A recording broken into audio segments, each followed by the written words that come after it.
and loses his ground. But look at Rio Waida out the back. This is the Indonesian's answer to Jeremy's last ride. Yeah, this is Rio's first wave, actually, so he waited out the back for a little bit, and that was what we've been talking about. One of the most common ways to fall as a surfer is projecting too far ahead while you're in the middle of your turn. It's a little bit of backwash from the waves that are bouncing off the sand here on the inside, so that little backwash got the best of Jeremy. Rio, on the other hand, starts up strong, clean wrap, and as he came down from that cut. I think that's just to conserve the energy right now. Look at this huge cut back into the bowl right there. Let's see what we got on the inside. Keeping that board moving. He's going to keep with this thing, look down the line, hope this wave lines up. Doesn't look that interested, but he's going to stay moving with it, guys. Well, it seemed like for a minute there, Rio was going up against Jeremy Flores. That's not the case. He's going up against Filipe Toledo. Oh, that was an awkward, sketchy way to fall for Filipe Toledo. Keep our eyes on him. That landed on the surfboard and not his leg. We'll see this again in a replay. Both feet come off the surfboard, and his right elbow and hip landed on the surfboard. Thankfully, I mean, just maybe a bruise at the end of the... Off the bottom and setting up a nice frontside wrap, getting in motion. Nice clean re-entry again. Big frontside whip. Waida carves it high, hung up for a moment. Wide open wall. He'll try to recover from that glitch, and looks like he's done well. Nice clean carving work.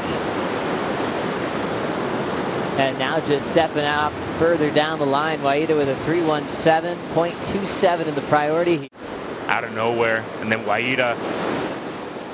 And if you ask me, Joe, if Rio makes it out of this heat, I'd have to say upset of the event. And I don't care if it's upset of the event today, tomorrow, or on finals day. Filipe Toledo is my power surfer, and I think he's my pick to win not only the event, but the World Championship at the end of this year. And it would be a massive thing for Rio to beat Filipe in these kind of waves. Love watching the form of Rio Waida on the slow-mo, wearing the Quiksilver board shorts, born in 1969, the original by Quiksilver. It was the world's first real board short, and over the years we've seen it worn in world titles. We got to get him an interview every single round if we can. And here's Filipe's wave. For this reason, he's my power surfer, Joe. Just aggressiveness with the rail.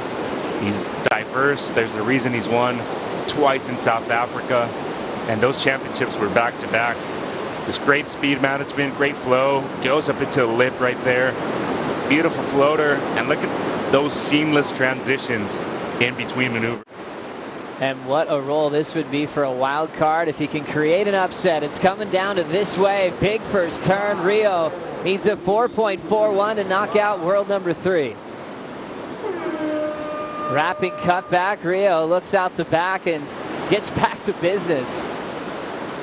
Almost got distracted to see what Toledo might be doing. All coming down to this ride so far. Real smooth. Ooh. Springing off the lip well. Quick float. Drives into the end section, and Waida stays on his feet. Even though Toledo had a big 8-point ride, he never had a backup for it. Oxygen. Yeah, he's fine. Mitch is fine. He's just in awe. I seriously can't believe this, Joe. I'm speechless. This is, to me, as I told you, halfway through this heat, biggest upset. I don't care if it's the final, the semis, or right now in the round of 32. This is my power surfer, the person that I thought was going to win the event and the World Championship. And I think he just got eliminated with this last wave. What a read for Rio Waida, showing no signs of nerves against one of the greatest surfers. Waiting for the numbers, needs a 4.41, and the upset has gone down. Waida takes out world number 3. Toledo knocked out in the round of 32.